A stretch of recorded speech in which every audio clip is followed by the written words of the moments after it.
Her husband was busted for drugs on a nuclear submarine. That's all we need is our men taking drugs on nuclear submarines. But he was busted for drugs on a nuclear submarine and got dishonorably discharged. He was kicked out of the Navy, lost all the benefits, and he was what they call a prolific adulterer. Y'all know what that is? That's somebody who don't turn nothing down. He was messing with any woman that came down the pipe. You know, and it's stupid because he had a beautiful wife. Real beautiful. I'm glad he did what he did, so I got what I got, but that's still not right. You know, I said that real fast, but what I mean is, you know, I'm happy to have his wife. I believe the Lord gave her to me, and I still pray for his salvation. And I hope he's off the drugs and stuff. I understand him now, but I don't know. But anyway, he lost her, and I got her, and praise the Lord for that. And she was staying at a friend of hers house because she lost the benefits of the Navy house and everything. And she had a dream, like I had, with Isaiah 55. And in the dream, she was looking at a park area. No, she was sitting in a park area. She was looking at a prison fence. There was a prison behind it. She knew it was in South Carolina. Standing outside the fence was an older man with a full beard. And all of a sudden, a sense of peace just enveloped her. All the stress went away. All the strain. She felt like everything was going to be all right. She couldn't explain to you why, but she felt like everything was going to be all right. And the man she looked at, she wasn't thinking anything romantic about the man because the man was a lot older than she was. So she didn't think in those terms. But anyway, she tells her friend Vivian, this black lady who was a real spiritual person, the next day about the dream. And Vivian kind of discerned the dream for her. She said, Deborah, I believe the Lord's trying to get you to go back to South Carolina. Because she said, I know the prison was in South Carolina. She said, I don't know if it was real, if it was really a prison, or what the dream meant, but all of a sudden I just felt like everything was going to be all right. So she called her dad up. He sent her a plane ticket. She flew back to Lugoff, Elgin, South Carolina. Y'all know where that's at. Just down the road. It's a little old place down the road, about 20 miles from me.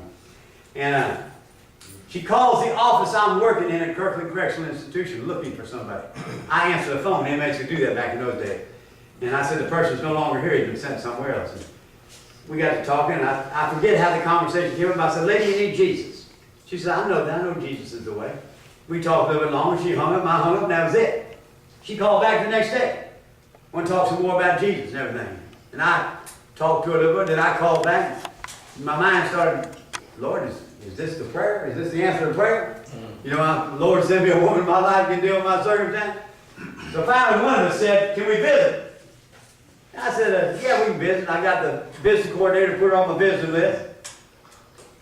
She's coming in to visit me one day. It's a big visitor room, Kirkland, way across the way. And I'm coming in from the inmate side. She's coming in from the street side. We had a bunch of rose bushes on the yard. So, you know, I don't know nothing about being romantic. I've been in prison all my life.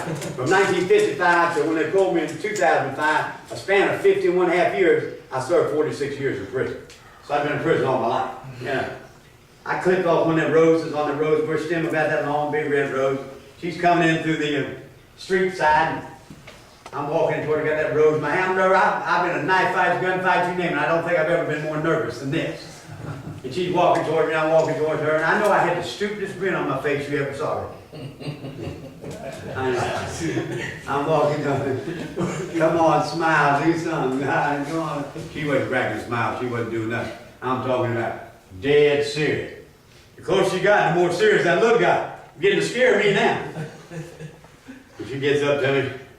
I do the best I can do, Jim. I've been in prison all my life, so I did the best I could. I did the most romantic thing I knew to do. She got to me, and I handed that rose out and I said, here's a rose for a rose. Come on, that took a shot. She looked at me and said, where's the ladies' room? There goes my romance to the ladies' room. She walked off, she went to the ladies' room, and she sat down, unbeknownst to me, because she didn't tell me after I got outside. She sat down and she said, Lord, what's going on? She was in shock. She recognized me as the man she saw outside that fence in Pearl Harbor, Hawaii. God had put that in her head. He put me in her head because he knew that we were going to be mates for life. God, amazing grace. Amazing grace. How awesome a God we serve. And he's no respected person. What he did for me, if you'll get right with him, he'll do for you. That's right. Anyway, she come out and we had a great visit. I mean, we had a great time. But the man she saw was outside the prison fence. You know how much chance, gentlemen, I had of ever getting outside the prison fence? Zero. It was totally impossible. If Mr. Myers or anybody ever found out, even if you found out if I was outside the fence back in the day, y'all might have said something. I don't know. But I sent my paperwork to headquarters in 1991 to become a trustee at Kirkland Correctional Institution with outside visitor privileges. Headquarters approved it. Who was reading my record? I've seen my record before. Big red letters. I'm talking about that big, escape risk stamped all the way through. I'd escaped. I'd pulled a knife on a correctional officer and escaped, threatened to kill him. I'd used a gun during a death penalty trial. It's totally impossible for me to ever get outside like that. It can't happen. But God said it can. Because God wanted me to marry Miss Deborah. And sure enough, they let me outside. I couldn't believe that. I didn't tell a soul about it. If they'd got wind of that outside or I was outside, they'd have had a heart attack. And